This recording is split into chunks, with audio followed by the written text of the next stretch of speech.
guys, selamat datang di podcast Ngobrol Bareng, di mana hari ini kita bakal ngomongin tentang budaya nih. Tapi bukan budaya negara luar atau negara asing ya. Tapi hari ini kita bakal ngomongin tentang budaya negara kita sendiri. Tapi hari ini aku nggak bakal ngobrol sendirian nih, nggak bakal ngomong sendirian. Aku ditemani oleh dua temanku. Nah, silahkan kalian perkenalkan diri kalian sendiri-sendiri. Hai semuanya, aku Kathleen. Halo semuanya, aku Catherine. Oke, tadi adalah dua temanku yang bakal nemenin kita ngobrol hari ini. Nah, jadi kita ngobrolnya nggak sendirian ya. Oke, hari ini kita bakal ngomongin tentang budaya Indonesia nih. Wah, sebenarnya seberagam apa sih Indonesia itu? Oke, pertanyaan yang bagus. Seberagam apa budaya Indonesia? Jawabannya sangat beragam sekali.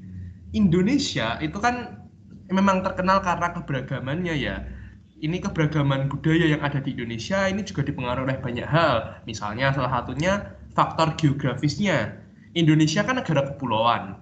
Nah, dari Sabang sampai Merauke di Indonesia ada lebih dari 14.000 pulau. Jadi nggak mengherankan kalau memang banyak sekali perbedaan budaya yang ada di Indonesia. Selain itu, keberagaman ini juga ditunjukkan nih dari jumlah suku bangsa, jumlah bahasa daerah yang ada di Indonesia. Indonesia memiliki lebih dari 1.000, ini lebih dari 1.000 loh ya, suku bangsa dari Sabang sampai Merauke. Sedangkan untuk bahasa daerahnya ini, Indonesia memiliki lebih dari 700 bahasa daerah. Jadi memang beragam banget ya. Nah, tapi kira-kira nih yang seru untuk kita omongin di podcast kali ini apa nih, menurut kalian? Silahkan, Dang. Siapa yang menjelaskan tentang keberagaman kita? Kalau menurutku sih yang paling menarik batik ya, karena batik itu merefleksikan keberagaman budaya yang ada di Indonesia dari motifnya. Jadi batik itu juga penuh sama makna, dan dia udah resmi diakui oleh UNESCO sebagai warisan budaya tak benda. Nah, ngomong-ngomongin batik ya, aku itu dulu sering, nggak dulu, sampai sekarang pun kalau pelajaran masih sering dengar ya, kalau batik itu ada yang namanya batik A, batik B, batik C. Oh, batik ini berasal dari Aceh, dari Jawa, dari Kalimantan. Jadi kayaknya banyak banget gitu ya. Apa emang batik seberagam itu atau gimana sih sebenarnya? Nah, itu tuh spesialnya batik.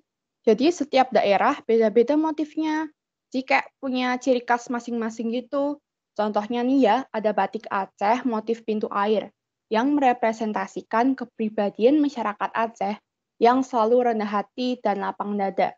Terus ada motif batik burung enggang. Jadi burung enggang tuh hewan ciri khas suku Dayak yang juga dianggap suci oleh para masyarakat Dayak. Terus ada motif batik patedong atau kepala kerbau.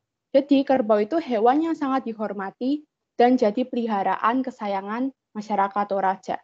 Dan punya filosofi penting yang melambangkan kemakmuran dan kesejahteraan. Kalau bicarain tentang semua motif batik, bakal lama banget sih ini. Wah, ternyata banyak banget ya batik itu jenis-jenisnya. Iya dong. Kathleen, kalau menurutmu yang paling menarik apa ya kira-kira? Kalau menurutku sih makanan tradisional. Kamu tahu nggak, ada makanan tradisional yang juga nggak kalah bagus dan enaknya. Tapi makanan tradisional ini kurang dikenal oleh sebagian masyarakat Indonesia. Contohnya itu bandeng asap. Hah, bandeng asap? Tuh kan nggak tahu. Bandeng asap adalah makanan yang berasal dari Sidoarjo, Jawa Timur. Bandeng ini tuh dimasak menggunakan teknik pengasapan sehingga awet untuk beberapa hari. Jadi cocok banget buat kalian yang lagi liburan ke sana terus bawa oleh-oleh deh buat keluarga kalian. Itu makanan berat gitu ya. Tapi kok kayak snack gitu ada nggak ya? Ada dong. Di Jawa itu ada banyak jajanan pasar yang enak. Contohnya itu klepon. Klepon adalah makanan tradisional yang terbuat dari tepung beras, bentuknya bundar dan di dalamnya itu ada gula Jawa. Sedangkan di luarnya ditaburi kelapa parut. Biasanya warna klepon adalah hijau dan rasanya sangat manis. Jadi kepengen. Tapi aku kadang tuh malu gitu loh kalau mau beli klepon di pasar. Soalnya kan biasanya penjualnya ngomong pakai bahasa Jawa. Tapi aku nggak bisa pakai bahasa Jawa. Alah, bahasa Jawa aku sih bisa gampang. Wah, contohin dong ke kita. Contoh ya, gampang intinya. Nggak, canda. Aku bisa tapi dikit-dikit tok. Coba ya ngomong apa ya, misal ngomong mendeskripsikan lah klepon kayak tadi Kathleen tadi. Coba ya mendeskripsikan klepon pakai bahasa Jawa. Klepon yaiku panganan tradisional sing digawe saka tepung beras, bentuke bunder lan isine gula Jawa. Pokoke rasane legi banget. Oh, bisa toh. Keren Wah, banget. keren banget sih. Tapi BTW, emang budaya kita banyak banget dan unik-unik ya. Emang budaya kita itu memang sangat beragam dan banyak banget. Ini yang membuat sebenarnya bangsa kita itu sebenarnya sebagai bangsa yang kaya. Tapi keberagaman yang kita miliki ini bisa dibilang seperti pisau bermata dua. Ada positifnya, tapi tentu ada resikonya.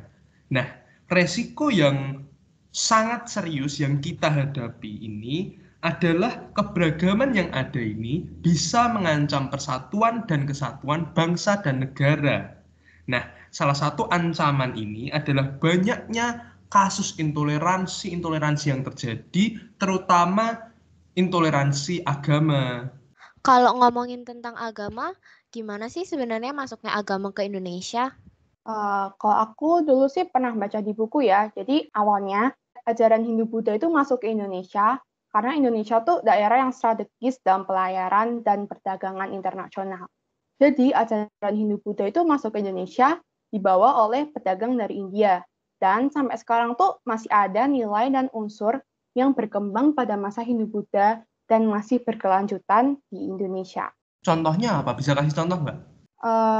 Ada upacara ngaben, terus upacara potong gigi, hari Waisak, upacara hari raya Galungan, upacara Nelo Bulanin, upacara Kesodo yang memberikan sesajen ke kawah Gunung Bromo, terus ada upacara Kuningan, wayang, terus kalian masih bisa jumpai bangunan candi yang bercorak Hindu-Buddha di seluruh Indonesia. Terus rumah tradisional Bali itu merupakan adaptasi dari Tandi. Wah, berarti emang budaya kita banyak banget yang dipengaruhi oleh kedatangan agama ke Indonesia ya.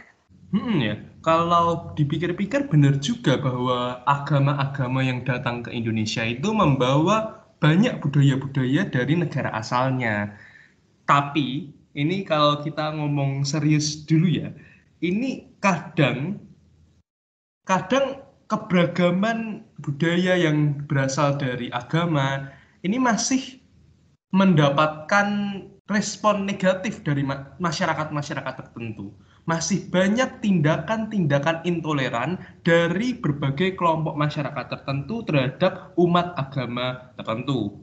Dan ini aku ngomong kayak gini, ini nggak cuma omong kosong belaka loh ya. Ini ada datanya. Tahun lalu, data dari Imparsial itu menunjukkan bahwa di Indonesia ada 31 kasus intoleransi yang terjadi. Ini yang masih tercatat. Gimana yang nggak tercatat itu pasti masih banyak lagi. 2 tahun lalu itu juga ada kasus di mana seorang warga di Bantul ditolak oleh desanya, oleh kampungnya karena perbedaan agama. Ini tentunya menjadi keprihatinan kita semua, tindakan-tindakan intoleran seperti ini. Lalu, terus cara jaga persatuan dan kesatuan tuh gimana?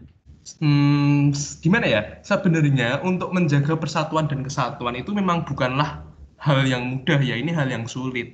Tetapi bukan karena sulit lalu tidak kita lakukan, kita tetap harus melakukannya. Ini namanya adalah integrasi nasional yang artinya menyatukan berbagai komponen yang ada di masyarakat yang berbeda-beda menjadi satu kesatuan yang utuh. Nah, integrasi nasional ini dapat sukses, dapat tercapai ini kalau adanya sinergi dari berbagai pihak, entah itu pemerintah, entah itu masyarakat. Misal dari pemerintah, supaya integrasi nasional ini lancar, pemerintah harus bisa memastikan bahwa tidak adanya aturan-aturan yang mendiskriminasi suatu kelompok tertentu. Aturan-aturan yang kira-kira diskriminatif harus direvisi, harus diubah. Lalu, dalam penegakan hukumnya, pemerintah harus bisa menegakkan hukum secara adil dan merata di seluruh masyarakat Indonesia. Tidak mengenal latar belakangnya, agamanya, sukunya, harus merata. Tidak boleh hukum itu tumpul di satu kelompok, tapi tajam di kelompok lainnya. Sedangkan untuk dari masyarakat sendiri, terutama kita kan generasi muda bangsa, itu kita juga bisa memiliki peranan di sini, yaitu dengan cara kita di pergaulan kita sendiri itu eh, kita harus bisa menghargai perbedaan yang ada, toleransi dengan teman-teman yang mungkin berbeda agama, berbeda ras, berbeda suku. Kita harus memiliki mindset di mana berbeda itu bukan berarti jelek, berbeda itu bukan berarti salah. Hanya karena saya pikir saya benar bukan berarti orang lain salah. Itulah yang harus ditekankan di generasi-generasi muda untuk mengembangkan sikap toleransi. Yes, benar banget yang diomongin sama Andi. Dan kita sebagai umat Katolik juga harus hidup dengan menjadikan Yesus sebagai teladan dan tokoh idola. Jadi kita harus hidup saling mengasihi antar sesama, saling toleran, rendah hati, setia, rajin berdoa dan membaca Alkitab, taat kepada perintah Tuhan, dan tidak egois. Dengan menjadikan Yesus sebagai sahabat sejati, maka sikap kita juga akan jadi sama seperti Yesus. Dan dengan sikap-sikap seperti ini, kita sudah menjadikan Yesus sebagai juru selamat. Ya, bener banget tuh. Kita sebagai umat Nasrani juga bisa menjadikan Yesus sebagai teladan, yakni untuk menghargai sesama, saling menghormati, dan saling membantu, tolong-menolong, saling mengasihi. Nah, kayaknya udah lama ya kita ngobrol ini. Iya nih, saking asiknya. Iya, sebenarnya kalau kita pengen ngomongin budaya itu masih banyak banget yang bisa kita bahas. Tapi ya karena keterbatasan waktu ya, mungkin sampai di sini aja kita ngobrolnya. Terima kasih buat teman-teman yang udah mau dengerin podcast kita hari ini. Pokoknya pesan kita semua buat teman-teman di luar sana harus kita bisa menekankan, menanamkan sikap-sikap toleran, sikap-sikap toleransi, dan saling menghargai sesama. Pokoknya ingat, berbeda bukan berarti salah. Oke, mungkin segitu aja. Terima kasih teman-teman semuanya. Bye. Bye semua. Bye-bye. Bye semua.